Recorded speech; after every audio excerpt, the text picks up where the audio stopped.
कल हम लोगों ने वाउचिंग और वेरिफिकेशन का डिफरेंस कराने के बाद में आज वेरिफिकेशन के ऊपर हम लोग एम्फसाइज करेंगे। जिस जिस टॉपिक के ऊपर वेरिफिकेशन हम लोगों को सीखना पड़ेगा, जानना पड़ेगा, वो टॉपिक हम लोगों ने ऑलरेडी दे दिया था।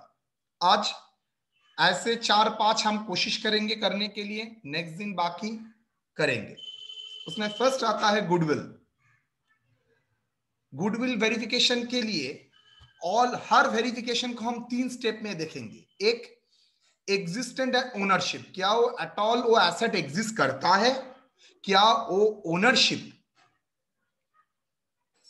एंटिटी के पास है और नहीं, मतलब क्लाइंट के पास है और नहीं, उसका वैल्यूएशन कैसे करते हैं, जो रूल एंड रेगुलेशन फॉलो करने के लिए अकाउंटिंग स्टैंडर्ड में गाइडेंस नोट में बोला है, फॉलो करते हैं और नहीं, और उसका डिस्क्लोजर कैसे होता है। ऑलवेज ये 4 चीज ऑडिटर देखेगा क्या क्या वेरिफिकेशन में। एक, क्या एट ऑल एग्जिस्टेंस है और नहीं, एग्जिस्टेंट एंड ओनरशिप। दूसरा, वैल्यूएशन देखेगा, उसके कैसे वैल्यूएशन हो रहा है और कैसे डिस्क्लोज करेगा। तो जो आइटम है उसका वैल्यूएशन और डिस्क्लोजर, ये 3 आइटम अगर समझ लिए तो आराम से वो आपका उतर जाएगा। गुडविल का एग्जिस्टेंस एंड ओनरशिप, ध्यान से सुनिए। गुडविल आप लोगों का सिलेबस में है नेक्स्ट सेमेस्टर में, लेकिन उसका थोड़ा बहुत हिस्सा यहां पर है। 2 प्रकार का गुडविल है, एक है सेल्फ जनरेटेड गुडविल और दूसरा है purchased goodwill. What is self generated goodwill? अगर बिजनेस जो ब्रांड क्रिएट करता है, गुडविल क्रिएट करता है, लेकिन मजे की बात है इसका रिकॉग्निशन बुक्स ऑफ अकाउंट्स में नहीं होता है। बुक्स ऑफ अकाउंट्स में उसका रिकॉग्निशन नहीं होने के लिए उसको रिकॉर्ड करने का झमेला भी नहीं है। लेकिन परचेस गुडविल रिकॉर्ड होता है। लेकिन परचेस गुडविल आता कैसे है? सिंपल एग्जांपल, मैंने एक बिजनेस को खरीद लिया। तुम लोग याद करो, संगबत सर ने ये कराया था, आप लोगों को कब जानते हो? सेमेस्टर 3 में कराया था बिजनेस एक्विजिशन। संगबत सर ज्वाइन ही किए थे, करने के बाद संगबत सर को बिजनेस एक्विजिशन करने के लिए दिया था। तो बिजनेस एक्विजिशन में संगबत सर ने क्या आपको दिखाया था, याद करो। वहां पर सर ने आपको दिखाया था टोटल एसेट परचेज्ड। मान लीजिए एक बिजनेस खरीद रहे हो जिसका टोटल एसेट है 1 लाख, लायबिलिटी है 20,000, तो आपने नेट कितना एसेट परचेस कर रहे हो बेटा? सर नेट एसेट परचेस कर रहा हूं, नेट एसेट आपका परचेस है 1 लाख माइनस 20,000, दैट इज 80,000। और परचेस कंसिडरेशन आप दे रहे हैं 1 लाख 20 के जगह 1 लाख 45। तो 25,000 एक्स्ट्रा क्यों दिया? ये 25,000 एक्स्ट्रा का ही मतलब होता है गुडविल, और वहां पर जो गुडविल रिकॉग्नाइज करोगे that is called purchased goodwill. Clear? तो 2 प्रकार का गुडविल होता है, एक जो आप जनरेट करते हैं सेल्फ जनरेटेड गुडविल, जो बुक्स ऑफ अकाउंट्स में रिकॉर्ड किसी हाल में नहीं होगा। दूसरा परचेज गुडविल, जो रिकॉर्ड करना पड़ता है and over the period right of करना पड़ता है। तो ये सब आपको देखना पड़ेगा। तो नाउ आप खुद बोलिए, गुडविल एग्जिस्ट करता है और नहीं, आप कैसे पता चलेगा? फर्स्ट, सेल्फ जनरेटेड गुडविल का तो सवाल ही नहीं है, बिकॉज वो रिकॉर्ड ही नहीं होता है, तो ऑडिटर का कोई जिम्मेदारी नहीं है। लेकिन हाँ, परचेस गुडविल देखने के लिए ऑडिटर को देखना पड़ेगा कौन सा बिजनेस खरीदा है, बिजनेस के साथ क्या एग्रीमेंट हुआ था, कितना परचेस कंसिडरेशन पेमेंट किया था।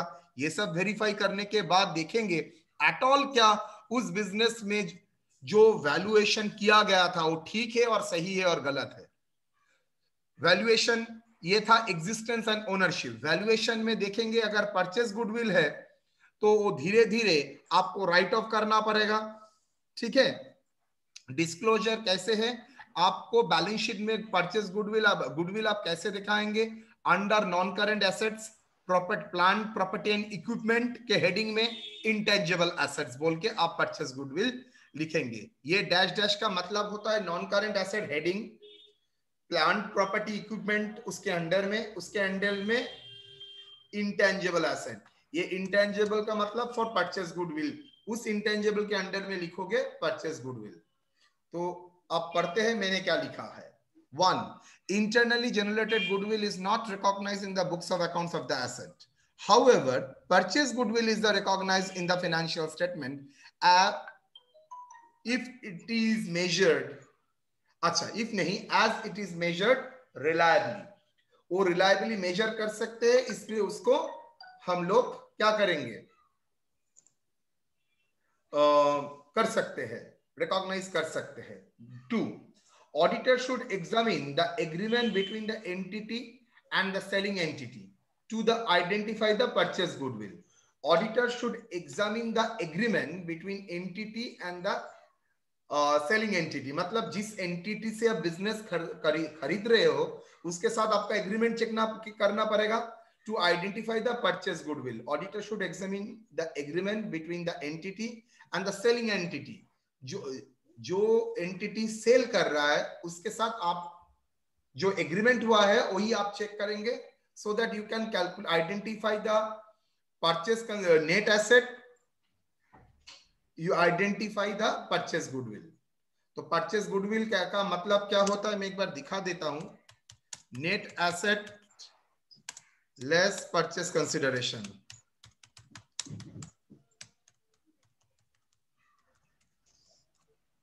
Net asset minus purchase consideration. Okay, valuation. Purchase goodwill is measured at the excess of fair value of assets less liability taken over. कैसे valuation होता है? Purchase goodwill is measure of excess of fair value of asset, total assets less liabilities taken over, मतलब net asset over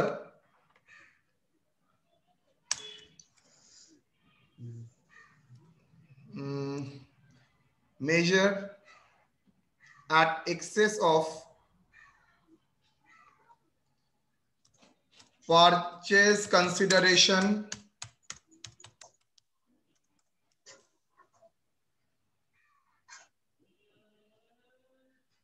over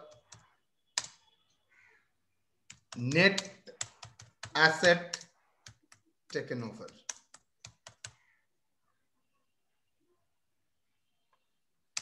Net asset taken over.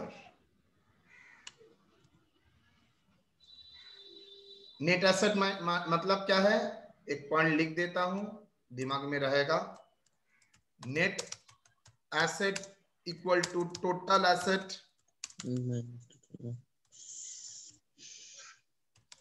Taken minus total liabilities taken. 4, auditor should see that goodwill should be amortized over the reasonable period of time. Auditor क्या देखेगा? Goodwill should be amortized over the reasonable period of time. 5 साल के भीतर उसको income statement मतलब PL में charge करना पड़ेगा, charge to profit and loss account, statement of PL. अच्छा, इनकम स्टेटमेंट ही ठीक है, बिकॉज किसी के लिए प्रॉफिट एंड लॉस अकाउंट है और किसी के लिए स्टेटमेंट ऑफ पीएल है।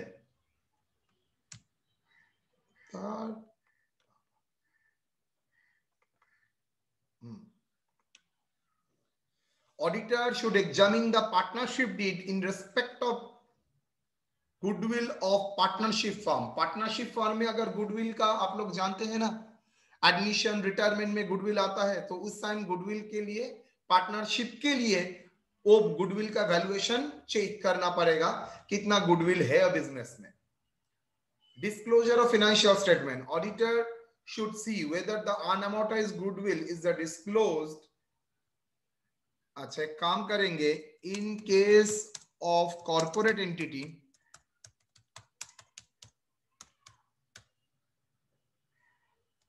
Auditor should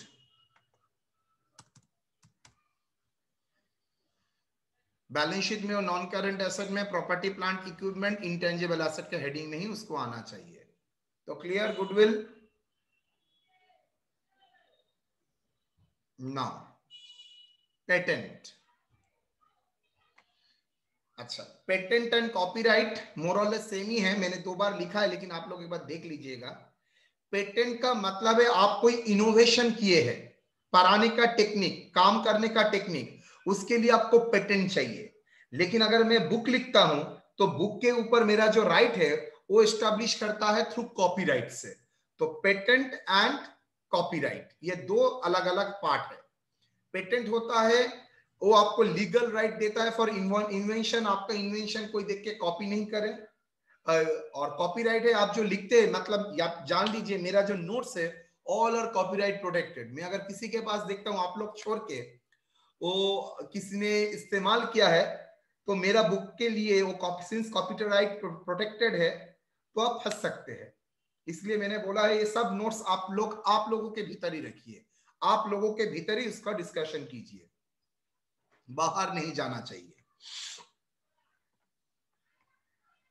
Patent is a document to show the legal right on the use of any invention.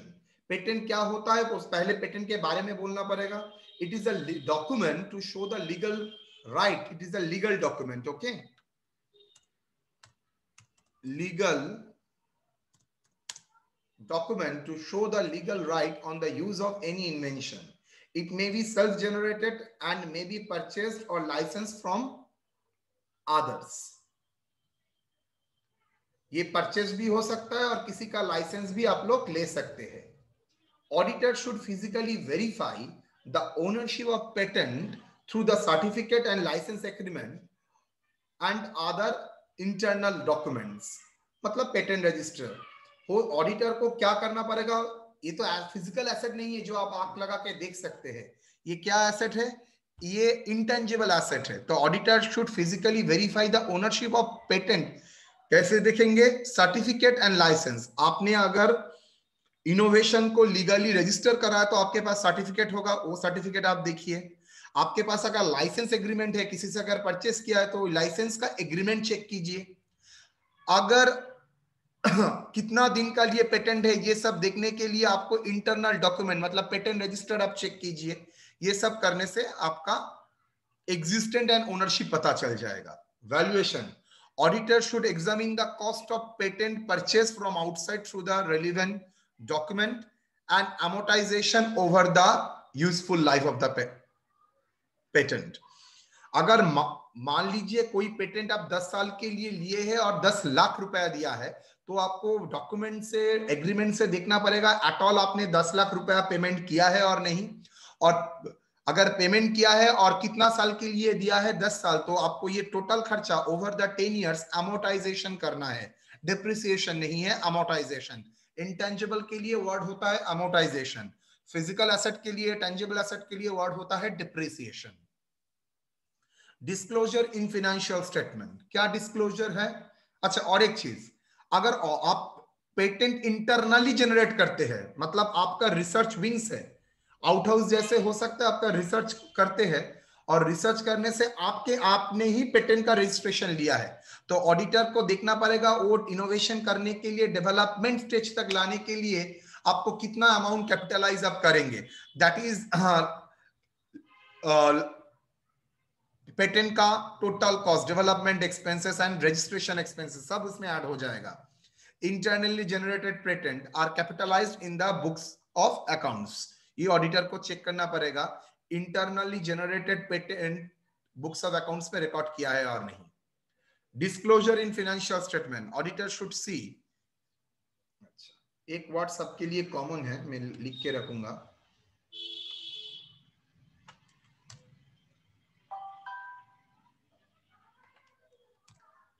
क्यों in case of company, actually ये format of presentation only applicable for corporate sector, लेकिन partnership, sole proprietorship जिसके लिए audit करना भी पड़ता है, उसके लिए ये फॉर्मेट नहीं है। फॉर्मेट मतलब वो ऐसा बैलेंस शीट नहीं बनाता है, वो अपने तरीके से बैलेंस शीट बना सकता है, लेकिन कंपनी में बैलेंस शीट इसी फॉर्मेट में ही बनाना पड़ेगा। शेड्यूल 3 जो संबत सर आप लोगों को कराएंगे। कॉपीराइट, सेम चीज कॉपीराइट बुक के लिए, मेरा जो बुक है उसके लिए मुझे कॉपीराइट दिया है टाटा मैग्रो हिल से, मैग्रो हिल से साथ मेरा कॉपीराइट है, तो वो मेरा क्या होता है, copyright. Existence and ownership, copyright is a document to show the legal right to publish a book, musical work, work of art etcetera. A R. Rahman का म्यूजिक में कॉपीराइट होता है, रविंद्र संगीत में बहुत हद तक उसका कॉपीराइट था, उसका मौत का भी कितना साल में भूल गया हूं, उतना साल तक उसका कॉपीराइट था। और ये कॉपीराइट है किसके पास, विश्व भारती के पास ये कॉपीराइट है। रविंद्रनाथ का हर एवरीथिंग के ऊपर कॉपीराइट ओनली शांति निकेतन का जो विश्व भारती है उसके पास है. Auditor should physically verify the ownership of copyright by verification of certificate, purchase agreement and other internal document. मतलब यहां पर भी सेम, वो चाहे तो डेवलप कर सकता है और वो चाहे तो क्या कर सकता है, किसी से परचेस कर सकता है. पब्लिशर लोग बहुत टाइम कॉपीराइट परचेस करते हैं और नहीं तो कभी कभी पब्लिशर बोलता है मैं कॉपीराइट नहीं करूंगा, कॉपीराइट ऑथर के पास ही रिजर्व रहता है. तो आप लोग को चेक करना पड़ेगा. Valuation, auditor should examine the cost of the copyright purchase from the outside is amortized over the 10 years unless it is clearly evident that useful life is more than 10 years and charge to acha hatao, right, purchase from outside is amortized over useful life and charge to profit and loss account. 4, auditor should examine whether the development expenses and registration expenses of internally generated copyright are capitalized in the books of accounts. अगर copyright आप author को appoint करके ही रखते हैं, अगर copyright आपके पास ही है, आप जनरेट करते हैं, तो वो कॉपीराइट का डेवलपमेंट करने के लिए जो जो खर्चा है, उसका रजिस्ट्रेशन प्रोसेस के लिए जो जो खर्चा है, वो आपने रजिस्ट्रेशन किया है और नहीं, वो चेक करेगा. डिस्क्लोजर, सेम इंटेंजिबल एसेट जैसे जाता है यहां पर भी है. Same what? In case of corporate entity by company, auditor should see whether the unamortized copyright is disclosed in the balance sheet under non-current asset.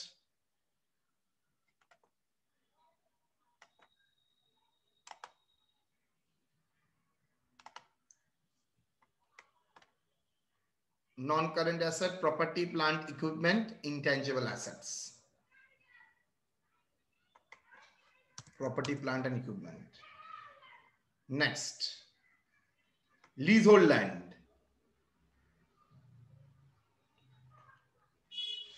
Leasehold land मतलब land दो प्रकार का हो सकता है, एक परचेज लैंड हो सकता है और एक लीज होल्ड लैंड, मतलब आपने लीज में इसको लिया है, 99 इयर्स लीज, मतलब बहुत दिन.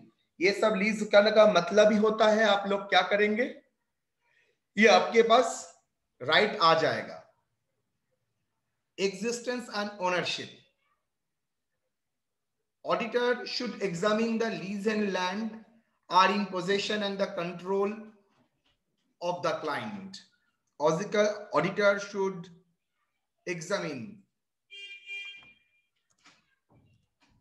physically examine that leasehold land are in the possession and control of the client. वो जो लैंड है वो physically possession and control client के पास होना चाहिए. लैंड तो दिखा दिया, क्लाइंट के पास कोई कंट्रोल नहीं होगा. Auditor should examine that all leasehold land are registered in the name of the client. Client के नाम पे सब land register होना चाहिए. In case of land is taken under the sublease, हो सकता है किसी ने लीज में मिला था, वो तुमको लीज में दे रहा है, तो auditor should examine the sublease agreement. Similarly, आप अगर leasehold land किसी को दे रहे हो sublease में, तो आपके लिए हो जाएगा sublease given. तो उसका एग्रीमेंट एंड एसोसिएट कंडीशन भी आपको चेक करना पड़ेगा. वैल्यूएशन, ऑडिटर को एग्जामिन करना पड़ेगा लीज का जो अकाउंटिंग ट्रीटमेंट है, अकाउंटिंग स्टैंडर्ड 19 AS 19 में इसके बारे में चर्चा होता है, तो वो अकाउंटिंग स्टैंडर्ड फॉलो करके आपको देखना पड़ेगा आपने उसी तरीके से जैसे अकाउंटिंग बोला है किया है नहीं. एक्चुअली दो प्रकार का लीज होता है ऑपरेटिंग लीज और एक फिनांस लीज. ऑपरेटिंग लीज मतलब रेंटल और फिनांस लीज मतलब आपका ओनरशिप. तो जो AS 19 अकाउंटिंग स्टैंडर्ड 19 में बोला है वो फॉलो किया है और नहीं. Auditor should see that all legal expenses associated with the lease agreement are capitalized. पूरा लीगल एक्सपेंसेस जो लीज होल्ड लैंड एक्वायर करने के लिए लगा सब कैपिटलाइज होना चाहिए, रजिस्ट्रेशन से लेके एवरीथिंग. इन केस ऑफ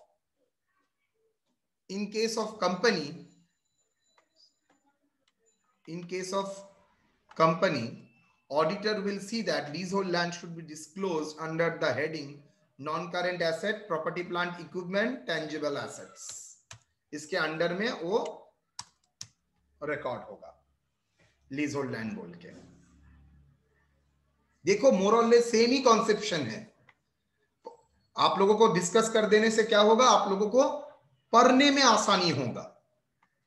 मैं आप लोगों को एक मजे का बात बोलता हूं, मेरा करियर में भी मैंने ऐसा ये पढ़ा था, मैंने जिंदगी में कभी नहीं देखा था ये सब वाउचिंग वेरिफिकेशन का चीज क्लास में पढ़ाया जा सकता है। सर लोग बोलते थे पढ़ लेना, ठीक है अकाउंट्स का नॉलेज, लेकिन यहां पर हम लोग क्यों डिस्कस करते हैं, सो दैट आप लोगों को एग्जाम के टाइम पढ़ने में आसानी हो। नहीं तो आपको हर लाइन का इंडिविजुअल मतलब निकाल के करने में आप लोगों को दिक्कत हो सकता है, दैट्स वाई। चलिए, प्लांट एंड मशीनरी क्या बोला है? Plant and machinery existence and ownership. Same, the auditor must verify the plant and machinery are in the possession of and are in the possession of the client. Auditor must verify physically. देखिएगा, tangible asset के लिए physically word आता है, क्यों? Because वो physically आप देख सकते हैं, लेकिन इंटेंजिबल के लिए you can see. Auditor should examine the control of the machinery और in the hands of the client. Control किसके हाथ में? मशीनरी तो आप दिखा रहे हैं, लेकिन इसका कंट्रोल दूसरे के हाथ में है, नहीं चलेगा। Auditor should examine that charge if created against the loan from the charge register. Auditor check करेगा अगर वो प्लांट एंड मशीनरी किसी लोन लेने के लिए अपने मॉर्गेज रखा है, चार्ज में रखा है एज ए लोन लेने का सिक्योरिटी, तो ऑडिटर उसका कंडीशन देखेगा। Examine the condition that the charge if created against the loan from the charge register along with the conditions। क्या क्या कंडीशन के बेसिस में ये दिया गया है?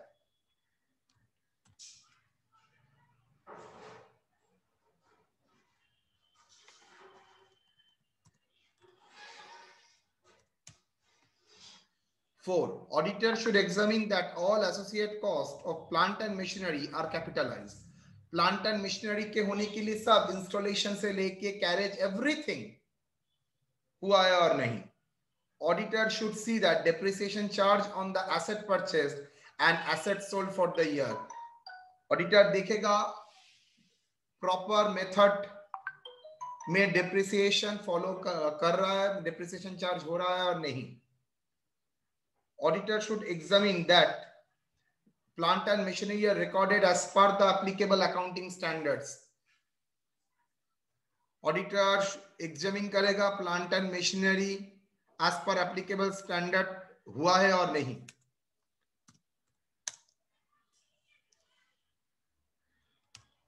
Auditor should check the impairment, first term सुन रहे हैं, impairment of assets value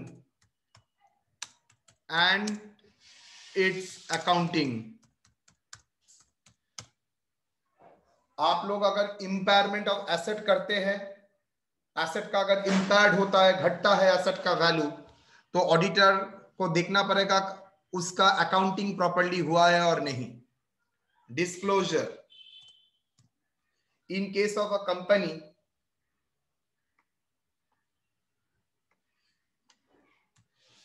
in case of corporate entity,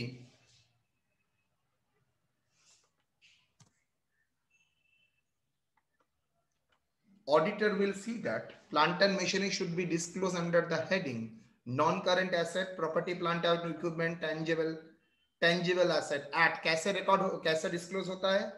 at cost, tangible asset at cost less accumulated depreciation and impairment asset, इस फॉर्म में ये रिकॉर्ड होता है।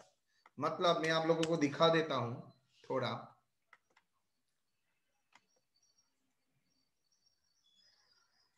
plant and machinery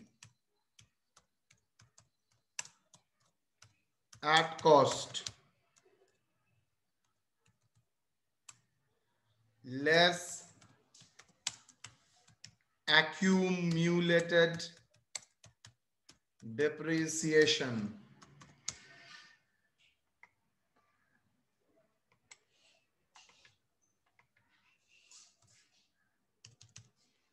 less impairment of asset.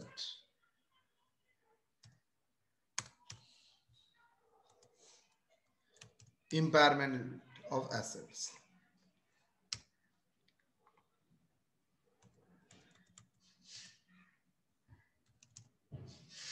इस form में presentation होता है। Non current asset,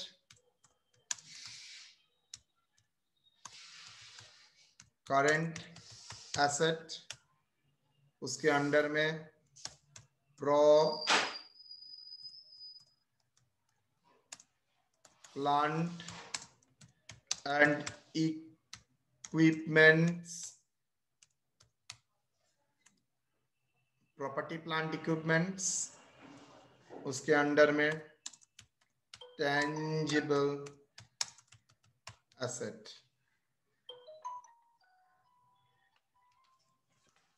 कौन है?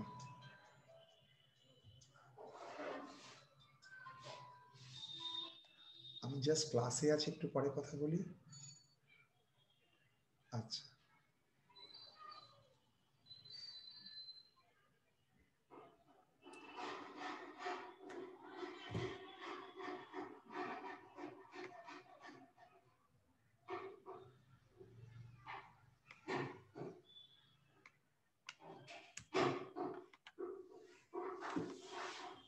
डन। ये आपको करना नहीं है, मैंने आपको दिखा दिया कैसे प्रेजेंटेशन होता है। Now investment, same existence and ownership. Auditor should obtain the schedule of investment made by the firm, made by the entity, made by the client,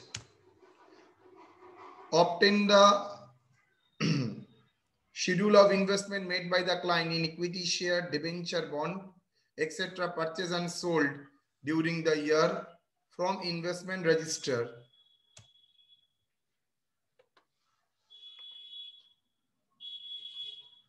Auditor should verify internal control system for purchase and sale of investment. अच्छा, और एक चीज को auditor करना पड़ेगा, उन्होंने नहीं देखा है। Auditor should physically verify, auditor should physically verify, क्या verify करेगा? The investment certificates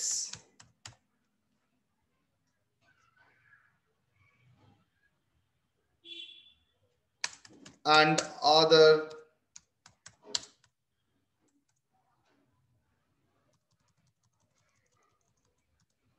held in physical form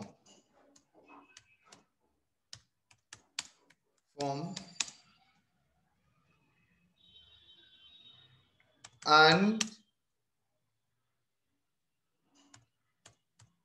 electronic form.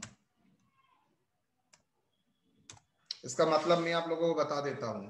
आज के डेट में इक्विटी शेयर फेयर जो होता है ना, वो फिजिकली तो होता ही है, लेकिन फिजिकली कम होता है। सब share, listed share demat form में रहता है, डीमेटेरियलाइज्ड। डीमेटेरियलाइज मतलब है वो फिजिकल स्क्रिप्ट, कागज का टुकड़ा ऐसा नहीं होगा, वो एकदम इलेक्ट्रॉनिक फॉर्म। आप देख सकेंगे लेकिन हाथ नहीं लगा सकेंगे। तो एनएसडीएल में उसका मेंटेनेंस होता है, आप लोग आई थिंक जानते हैं, एसजे मैम में सिखाया है। तो फिजिकली सर्टिफिकेट देखना है, अगर फिजिकली उसका नहीं है, इलेक्ट्रॉनिक फॉर्म में है तो उसको डीमैट अकाउंट चेक करना पड़ेगा। Electronic form through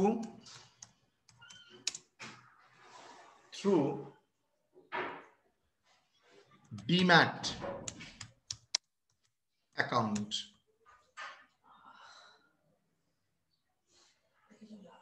Three, auditor should verify the internal control system for the purchase and sale of investment. वो तो मैंने बता ही दिया था। Auditor should see that investment certificate, if investment in physical form and statement in demat account are in the name of the client. अच्छा, auditor ये भी check करेगा, वो सिर्फ फिजिकली देखने से नहीं होगा। ऑडिटर देखेगा ये डीमैट अकाउंट में और किसके नाम पे डीमैट अकाउंट है। डायरेक्टर का नाम पे डीमैट अकाउंट बना के रखा है और कंपनी पैसा दे रहा है, ये तो नहीं है। फिजिकल सर्टिफिकेट तो मैंने देख लिया, लेकिन फिजिकल सर्टिफिकेट में कंपनी का नाम नहीं है, क्लाइंट का नाम नहीं है, दूसरे का नाम लिखा है, तो नहीं होगा। Valuation, examine the classification and valuation of investment under current asset and long term investment as per applicable accounting standard. Accounting standard में जैसे बोला है classification valuation of investment, current asset का और लॉन्ग टर्म एसेट में का valuation अलग है। लॉन्ग टर्म इन्वेस्टमेंट का वैल्यूएशन का तरीका है कॉस्ट प्राइस में उसको वैल्यू करते जाओ, और करंट प्राइस में उसका टेक्निक है कॉस्ट प्राइस और market price which ever is lower. तो अगर आप लॉन्ग टर्म इन्वेस्टमेंट का दिखाते हैं तो आपको कॉस्ट प्राइस में वैल्यूएशन करोगे, अगर करंट इन्वेस्टमेंट देखते हो तो कॉस्ट प्राइस और market price which ever is lower के बेसिस में आपको वैल्यू करना पड़ेगा। Auditor should examine that come interest and come dividend credited in the investment account. Auditor क्या चेक करेगा?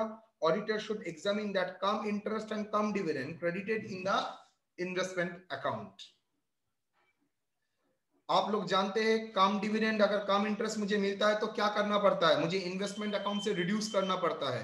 रूम नंबर N1 सेमेस्टर 3 उस रूम में मैंने कराया था with mango tree without mango tree, तो वहां पर बोला था कम डिविडेंड, मैंगो का प्राइस में अगर देते हो जब मिल जाएगा मैंगो बेच के पैसा, वो उसके अकाउंट से क्रेडिट हो जाएगा। Auditor should examine the treatment of brokerage and security transaction tax on purchase and sale as per the treatment as per accounting standard AS13। AS13 में जैसे मैंने आप लोगों को सिखाया था उसी के बेसिस से ब्रोकरेज क्या होता है, परचेस के साथ ऐड होता है, सेल से लेस होता है, ट्रांजैक्शन टैक्स भी सेम परचेस के साथ ऐड हो जाता है। तो जैसे ट्रीटमेंट अकाउंटिंग बोले थे वैसे किया है और not. Examine the valuation of current investment at the lower of cost or a net realizable value, and in case of long term investment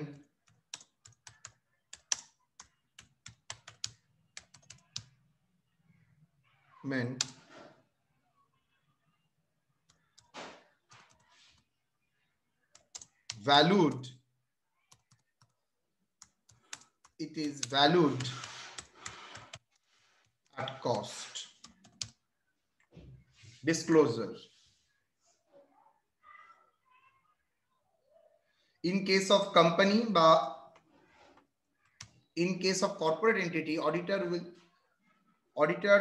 will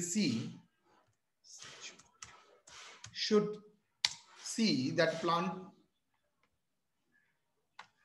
investment should be long-term investment should be disclosed under the heading non-current asset investment, and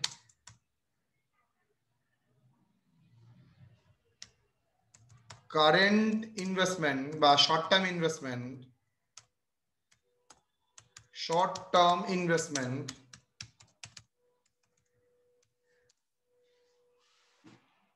is shown under the heading क्या है? current asset dash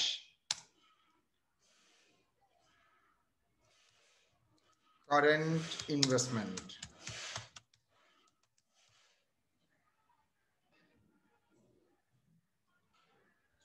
in the balance sheet.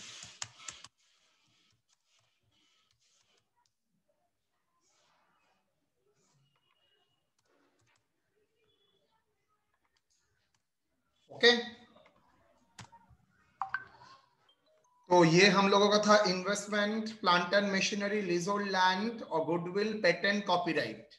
बाकी जो बचा है हम लोग वो next class में कवर करेंगे, ठीक है। चलिए, जिसके लिए आते हैं वो पहले कर लेते हैं, दीजिए। क्या करना है,